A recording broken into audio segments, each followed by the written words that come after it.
What's going on, guys? Welcome back to the channel. Today we're back to work on the Ninja H2. We have the front end to assemble with some special components. So let's get started.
So we just tightened down both of the handlebars. One bolt underneath into the triple tree, and then 2 bolts on the back for the top triple and the handlebar clamp on the fork. Got the brake and clutch reservoirs bolted into place, and now we get to open up this bad boy. In here, we have our ASV clutch lever. Of course, you know we had to match the brake lever on the right side, and oh yeah, black on black with the black dial.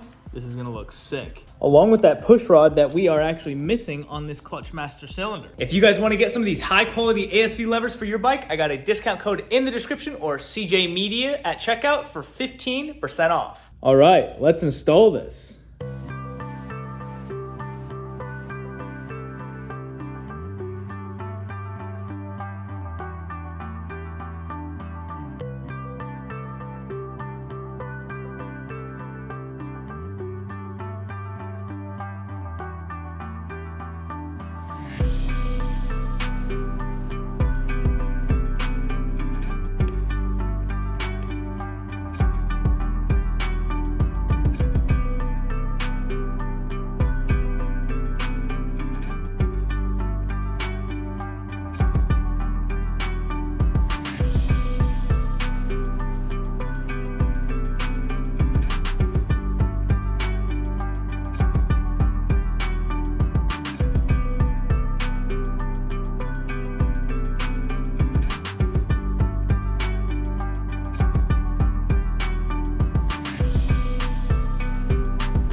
Well, after we threw on our ASV Clutch Lever, we started throwing together the whole front of the bike, including the wiring harness and all the modules that sit up at this nose piece, and it's basically every single module. We've got this main module that sits on the back side of the stay bracket. Then you have the dash plug that goes in first and connects to the dash, and you can bolt all this in. Then you've got the tip over sensor on top. As you can see, we have it facing upwards, along with the geometry sensor on the side.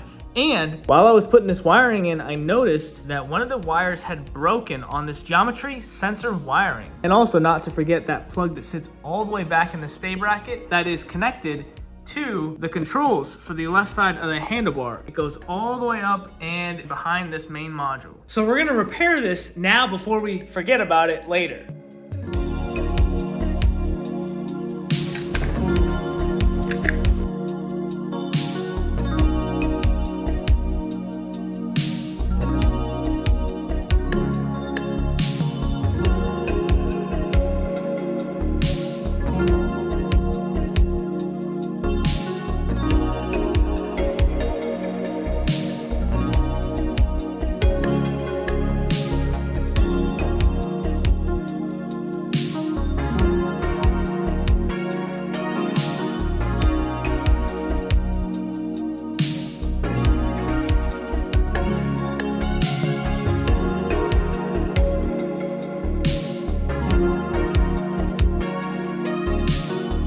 With the geometry sensor wiring repaired with a solder shrink connection, we get to move on to our map switch. This switches our fuel maps from race gas to regular 91 octane. This mounts directly on the clutch master cylinder and bolts right in place. Then we get to install our intercooler piping system, which sits directly in the frame. But first, we're gonna clean it up with some Super Clean. My favorite stuff, and it works so well. Takes everything off super easily, and the main reason I use it, it's super efficient.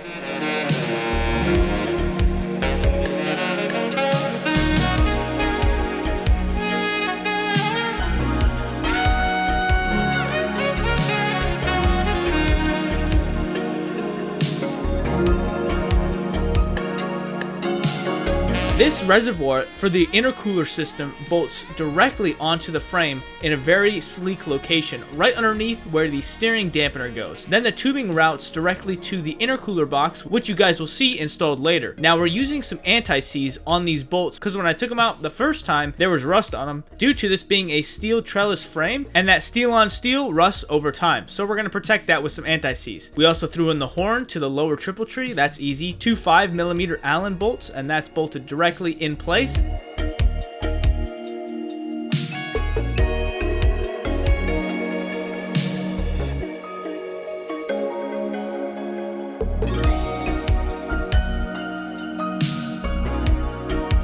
Then we get to install our steering dampener, which is a factory Öhlins electronic steering dampener that sits right above the steering stem on our front triple. This steering dampener uses special Torx security bolts that have a hole in the center of the torque bit, making it less easy for someone to steal if they don't have the right bit. But we have those tools, so we bolted that right into place. Then we finished up the AN fittings to the intercooler system, which sits in front of the radiator, that then routes back into the intercooler airbox, and you guys will see that all tied together later.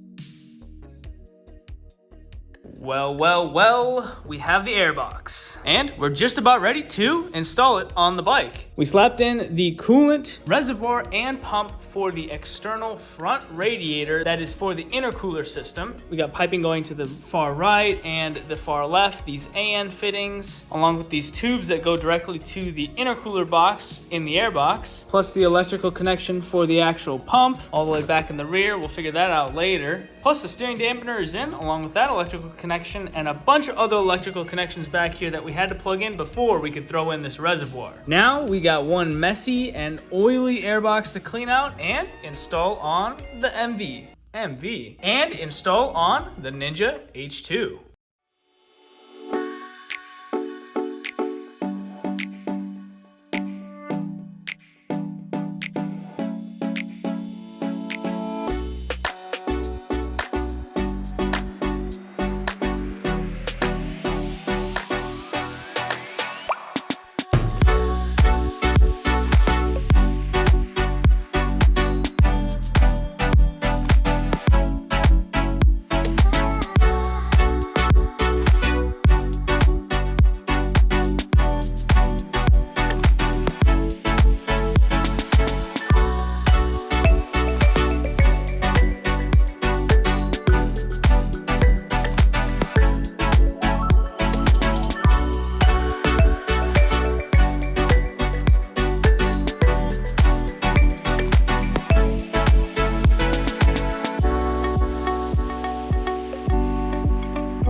Well, our special intercooler airbox is installed on the Kawasaki. This airbox is unique and not factory because there is an intercooler built into the factory airbox that runs coolant through it. So when the supercharger blows air into the airbox, it is cooled by this intercooler and then it goes into the engine. And the whole reasoning behind that is colder air is better for combustion, better combustion, more power. Also, I thought I read somewhere that it keeps the supercharger cooler. I don't know for sure because I've never ridden this bike. But what I do know is this is our blow-off valve. This is our reservoir for the intercooler system built into this airbox. So I think how it works is this pump on the backside pumps coolant into the intercooler. Then it goes through the fins, just like a radiator, but a radiator inside the airbox. Then the coolant comes out this tube, down and into the front radiator, and the cycle continues. Pretty cool stuff, especially for boosted bikes, as this is our first boosted bike. But it is getting pretty late here. I have some editing to do tonight, so we will catch you guys in the morning.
Okay, well, a bit more wiring went in, but let me explain what it is. First, the fuel line from the lower injectors to the top injectors. Then we have this sub harness that powers each of the injectors on top of the airbox because there's two sets of injectors, 4 up top, 4 underneath for a total of 8. And we have a connection here, the throttle body connection down there, and another air temp sensor connection right here, I believe. Now, if you guys remember when we installed those throttle cables, you can turn the throttle, but it actually does not open the throttle bodies. It simply just communicates to a computer how far you are turning the throttle with your hand. Now, all the way on the other side of the airbox is where the actual throttle body connection goes. And this module is what activates all 4 throttle bodies. There's a shot of the lower injectors, as you can see, 4 up top, 4 underneath. Now, this DynoJet Power Commander 6 harness ties directly into the throttle body here, splicing into that purple wire. Then the rest of the harness goes up here, and instead of this factory black connector plugging into the factory black connector down here, which is the crankshaft position sensor, these black connectors would go together, but this DynoJet has this white connector plug into the black one, and this other white one plug into the crankshaft position sensor connector. And then that goes all the way back into that DynoJet Commander module. So it's just relaying that information that would just go to the ECU into the DynoJet Commander instead. We also connected the blow-off valve hose to our solenoid back here. Kind of a tight space, but we got that sucker plugged in. Now we have 2 remaining connections back here. It's for the brake light switch. Whenever you activate the front brake, it activates that switch underneath the brake master cylinder. And this other connector is for the controls: start, stop, and mode. Not sure where these plug in just yet, but we'll figure it out. So we're leaving them on top so I don't forget about them. Now, we gotta move on to this left side and figure out where everything goes. And I'll tell you, I got no idea, but we'll figure it out.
So we're just draining the oil now on this H2 and it's looking great. No milkiness, no metal flakes, all nice and clean. We even popped off the OEM Kawasaki filter, which we love to see. And we've got a brand new one to throw in place. Now we can't fill it since it screws in sideways, but we will lubricate that outer seal and hand tighten it on. Our drain plug is in good condition. Now before we fill this H2 back up with oil, we are gonna end up dropping the oil pan. Now some of you guys recommended I drop this oil pan before we start it up because we did find a snap ring in the bottom of this thing when we were doing the clutch cover case on the other side. So to be 100% safe, we're gonna drop this oil pan, check for any loose metal that could be stuck in there, and make sure we're all good to go. Even though when we drained the oil, there was absolutely nothing in the oil and we should be 100%. But it's better to be safe than terribly wrong.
Well, well, well, aren't we glad we dropped the oil pan? We found the other sight glass in the bottom of this oil pan. There's also a little bit of debris in the bottom by the drain plug and in these fins, but it's pretty clean nonetheless for 12,000 miles. I'm not sure what type of damage this would have done in the engine, but would not have been good. It is kind of crazy though. It didn't even crack the glass. The metal around it broke first. That's pretty wild. But you got to check out under here above the oil pan. Right off the bat, you've got this oil pickup and a tube that's on the side of it. Not sure what those are for, but you can see there's a filter inside of that yellow tube, and that sits at the very bottom of the oil pan. Then right in front of you, you've got your transmission gears. They look really nice. Super clean in here, honestly. Got your oil pump gear right off to the left there. You can see that shaft runs along and into where the oil pickup is, and that pumps the oil through the engine. You can also see up there the bottom of one of the connecting rods. That's pretty cool. You got your crankshaft right in there. Other than that, it's kind of hard to see the rest of that stuff, but this is pretty cool, and it looks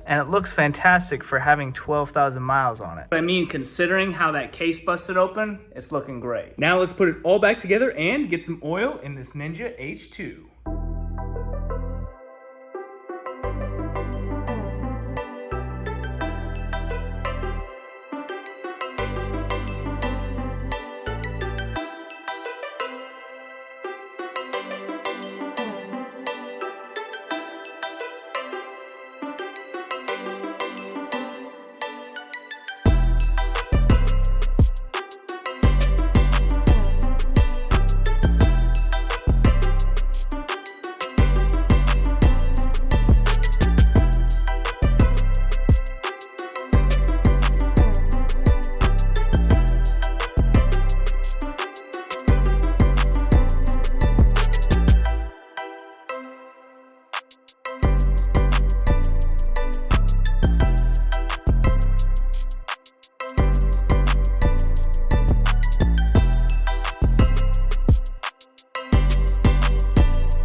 Well, just about halfway on the sight glass, using some fully synthetic row 10W40 for this H2. Now, of course, we're going to have to run this and then refill it up, top it off, make sure it's full of oil once we get this on two wheels and running. You guys are gonna start seeing a lot more row products in the shop, including two-stroke oil, fork oil, you name it, they got it. But that is gonna be all for tonight, guys. We will catch you in the next one. See ya.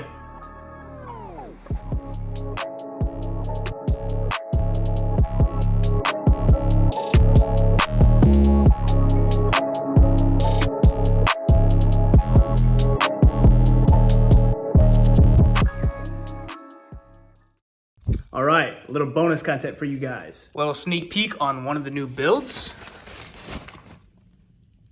Carbon wheels, baby.